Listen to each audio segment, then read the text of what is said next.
নমস্কার বন্ধুরা, সুপর্ণা রান্নাঘরে সবাইকে স্বাগত জানিয়ে শুরু করছি আজকের রেসিপি। আমার আজকের রেসিপি হাঁসের ডিমের কোরমা। তার জন্য এখানে লাগছে হাঁসের ডিম। এখানে আমি 9টা হাঁসের ডিম নিয়েছি। আপনারা চাইলে এগুলো মুরগির ডিম দিয়েও করতে পারেন। আর মশলার মধ্যে লাগছে, আমি এখানে 5টা পেঁয়াজ নিয়েছি। এর মধ্যে 3টে পেঁয়াজ বেরেস্তা করে নেব এবং বাকি 2টো পেঁয়াজ সমস্ত মশলার সঙ্গে বেটে নেব। আর লাগছে কাজু বাদাম। আর নিয়ে নিয়েছি 4টে কাঁচা লঙ্কা, হাফ চামচ ধনে, এক চামচ গোটা জিরে, 1 ইঞ্চি মতন আদা আর একটা গোটা রসুন ছাড়িয়ে রেখেছি। আর এর সঙ্গে লাগছে কিছু গোটা মশলা, সেগুলি হলো 2টো শুকনো লঙ্কা, 2টো তেজপাতা, এখানে আমি 4টে এলাচ নিয়ে নিয়েছি, একটু থেতো করে নেব। আর এখানে নিয়েছি 5-6টা লবঙ্গ, 2 টুকরো দারচিনি এবং 8 থেকে 10টা গোলমরিচ। এবার আমি একটা কড়াই বসিয়ে দিলাম। কড়াইটা গরম হতে হতে আমি ডিমগুলো একটু কেটে নেব, যাতে এর ভেতরে লবণটা খুব ভালোভাবে ঢুকে যায়।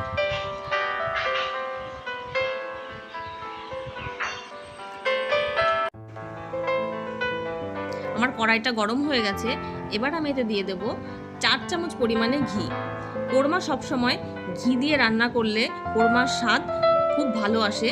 যদি কেউ ঘিটা অ্যাভয়েড করতে চান তাহলে অবশ্যই সেক্ষেত্রে 2 চামচ ঘি এবং 2 চামচ সাদা তেল ব্যবহার করতে পারেন। আমি এবার ডিমগুলি ছেড়ে দিয়ে একটু হালকা লাল করে ভেজে তুলে নেব। খুব বেশি ভাজার দরকার নেই, হালকা হালকা ভাজা হলেই হবে।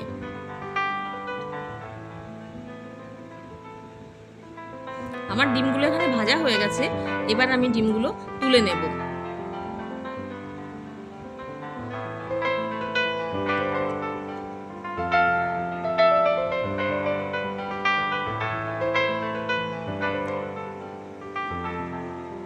ডিমগুলো তুলে নেওয়া হয়ে গেছে।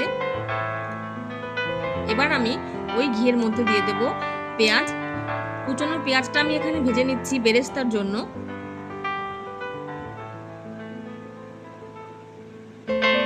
এর মধ্যে দিয়ে দেব আমি 1 চিমটি নুন আর 1 চিমটি চিনি। নুন আর চিনিটা দিলে বেরেস্তার স্বাদটা খুব ভালো আসবে।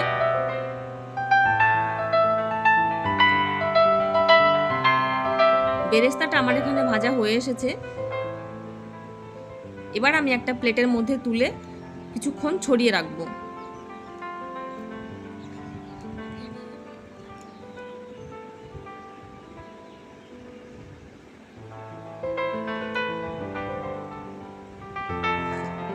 বেরেস্তাটা এভাবে কিছুক্ষণ ছড়িয়ে রাখলে খুব সুন্দর মুচমুচে হয়ে যাবে।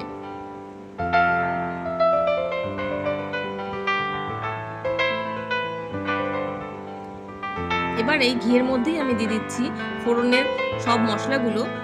দিচ্ছি শুকনো লঙ্কা, তেজপাতা, একটু নেড়ে নিচ্ছি।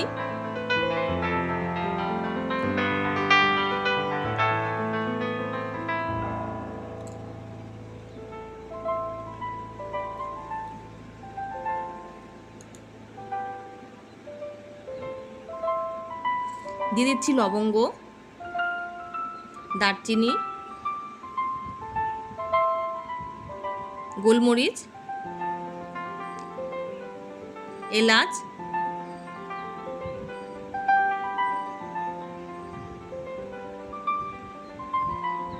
মশলাটা 10 সেকেন্ড মতন যখন একটু নাড়বো, খুব সুন্দর গন্ধ বেরোবে, তখন আমি দিয়ে দেব বেটে রাখা সমস্ত মশলাটা। এখানে আমি সব মশলা বেটে ব্যবহার করেছি।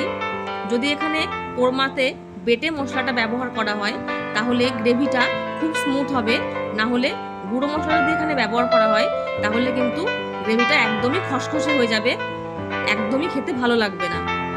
আপনারাও এখানে সবসময় বেটেই মশলাটা ব্যবহার করবেন।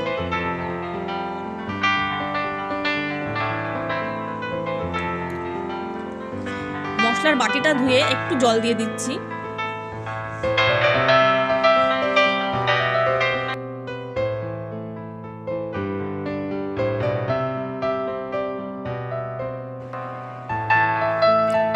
এবার দিয়ে দিচ্ছি স্বাদ মতন লবণ আর দিয়ে দিচ্ছি কাশ্মীরি শুকনো লঙ্কার গুঁড়ো। এখানে আমি হলুদ ব্যবহার করছি না, কারণ কোরমাতে হলুদ ব্যবহার হয় না।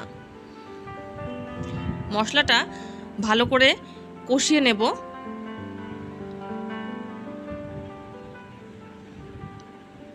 মাঝে মাঝে ঢাকা খুলে মশলাটা কষানোর সময় বারে বারে নাড়তে হবে, না হলে তলায় ধরে যাবে, কারণ আমি মশলাতে কাজু বাদাম ব্যবহার করেছি। মশলাটা এখানে খুব ভালো কষানো হয়ে গেছে। এবারের মধ্যে আমি দিয়ে দেব দুধ। আমি এখানে 4 টেবিল চামচ গুঁড়ো দুধ উষ্ণ গরম জলে গুলে রেখেছি। আপনারা চাইলে গরুর দুধও অবশ্যই ব্যবহার করতে পারেন। আমি এখানে গুঁড়ো দুধ ব্যবহার করছি। কোরমাতে দুধ দিলে কোরমার স্বাদ অনেক বাড়িয়ে দেয়।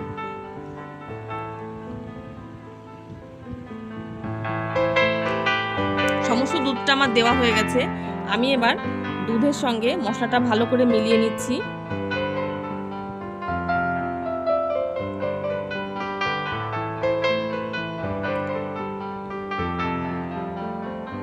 ঢাকা দিয়ে 2 মিনিট মতন ফুটিয়ে নেব। খুব ভালো ফুটে গেছে। এবার আমি এর মধ্যে দিয়ে দিচ্ছি ডিমগুলো।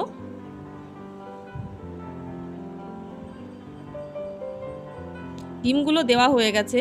আমি আরও মিনিট 5 ভালো করে ফুটিয়ে নেব।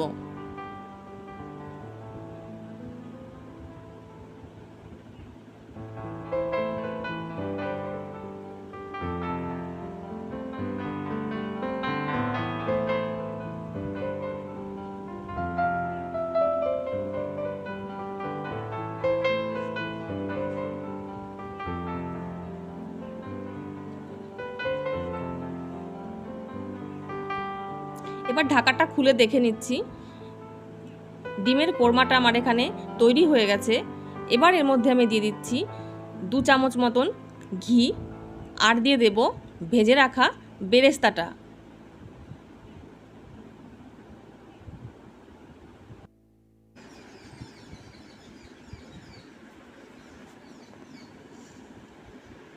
এবার আমি গ্যাসের ফ্লেমটা অফ করে মিনিট 2 ঢাকা দিয়ে রেখে দেব।